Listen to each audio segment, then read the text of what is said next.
Ci siamo svegliati con questo allarme terrorismo, l'arresto fortunatamente di 4 persone che vivevano qui tra di noi, nelle nostre case, venivano da paesi vicinissimi a noi.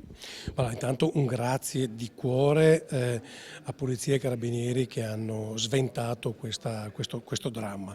Dopodiché mi rivolgo a chi ancora oggi chiede che vengano fatte le moschee, chiede che ci siano aperture indiscriminate dei nostri confini, chiede che vengano fatte gli hub per ammassare disgraziati che arrivano da chissà dove, a chi vuole ingrassare le cooperative. Mi rivolgo a tutti questi e dico: è il caso oggi di abbassare la guardia? Io credo di no.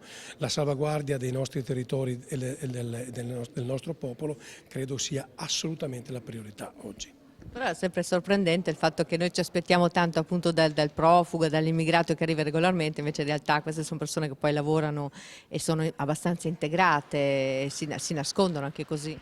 Ecco, lei ha centrato esattamente il problema. Questa è l'integrazione. Infatti c'è un salto di qualità, perché noi abbiamo il terrorismo che arriva attraverso i barconi, perché questo è dimostrato, abbiamo una parte di migranti che finiscono per ingrossare poi le file della microcriminalità quando non è criminalità organizzata, e poi abbiamo anche le persone cosiddette integrate, il modello francese, che ci hanno spiegato per 20 anni che l'integrazione serve a disinnescare tensioni sociali e possibilità di terrorismo. Ecco, questa è la dimostrazione che così non è, ed è sempre un approccio emotivo della politica, o da una parte o dall'altra. In realtà integrazione non è di per sé garante per quanto riguarda azioni come queste.